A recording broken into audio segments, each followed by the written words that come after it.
ازيكم عاملين ايه يا جماعه؟ احنا النهارده قلنا نعمل روتين في الشقه، ننضفها كده ونمسحها. وديني دخلت على اوضه خالد بعملها. اول اوضه يعني بنضفها كده، بلمعها وبنفضها يعني عشان اخلص واروح مسحاها. ومش ننسوا لك يا جماعه، ماشي يا حبايب قلب ام حماد. يلا قلنا نشتغل النهارده ونخلص. اصل عندي عمتي تعبانه في المستشفى، فعلى طول عندها. دخلت كده على الأوضة بتاعتي وخلصت نفضت الأوضة التانية اللي هي على الشارع. بعمل الأوضة ديت رخرة اهيت. الإضاءة معلش يا جماعة، الإضاءة مش حلوة، حبة كده وحبة كده، لسه ببتدأ يا جماعة معلش. نفضت أوضتي كده وقلت أنضف الحتة خليها نظيفة كده وأخلص الشقة، أنفضها وأمسحها وأخلصها. دي احنا كنسناها اهيت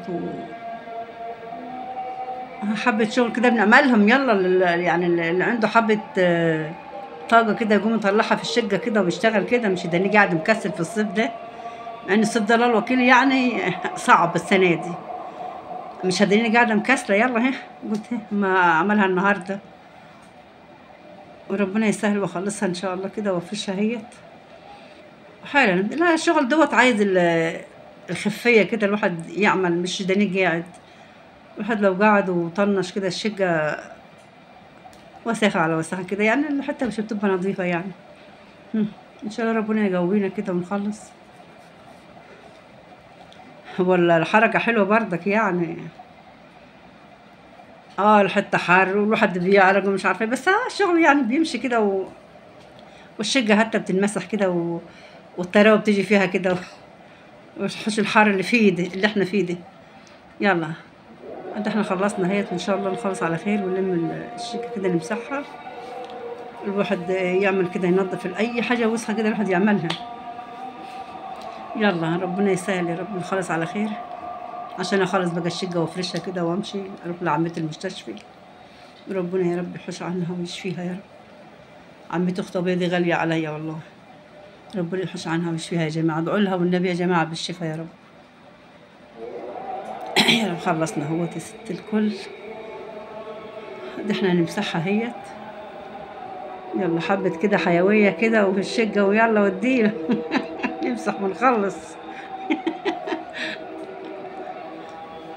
يعني مش يعني مش هقول لك يا بنتي هقعد بقى في وكسلانة مش عارفة. لا لازم نعمل كده المخفف كده حلوين.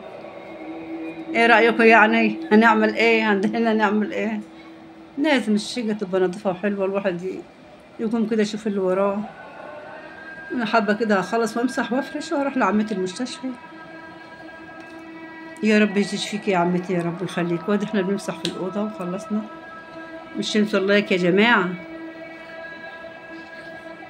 يلا وادي احنا بنمسح في الشقة ونخلص. ايه في ايه يا ولاد؟ مش عارفة في ايه الواحد بيعمل وجسمه حلو كده. الحمد لله والشكر لله. بنت هي اللي بتصورني، انا بقى على قد ما اعرفش لسه بعمل كده يعني. يلا خلصنا الحمد لله، مسحنا الحته وفرشناها. لسه تاني انا خلصت الاوضه بتاعت خالد ودخلت على اوضتي اهي بفرشها، افرش السرير، غيرت الملي وغيرت الحاجه وبفرشها اهيت. وربنا يسهل يا رب ويعيننا على الشغل اللي بعمله. ايه رايكم يا جماعه؟ ايه رايكم في الاوضه بتاعتي؟ كانت الاول السرير في الوش، انا عدلتها وجبت السرير الناحيه دي. ايه رايكم فيها كده؟ النظام كده احلى ولا كان في الوش احلى؟ ما انا عايزه اخد رايكم برضك يعني، قولوا لي الصح يعني ايه. هو السرير كان في الوش تحت الشباك على طول. ماشي دلوقتي انا خلصت واديني بمسح في الصاله. الحصيره كنت المعها كده بالشعشوبه، ان شاء الله باذن الله الشعشوبه دي هغيرها واجيب جردل جديد ان شاء الله. يعني جردل ان نمسح فيه يكون احلى من اللي هو الشعشوبه اللي هي التانيه دي. واحده واحده كده ان شاء الله ماشيين على نعمل حياه كده على قدنا. بس خلصت الاوضه بتاعت خالد اهي، فرش الحصيره فيها وخلصنا. ايه رايكم يا جماعه؟ حبه يعني حاجه كده. اللايك يا جماعه، مش ننسوا اللايك. باي، مش ننسوا اللايك.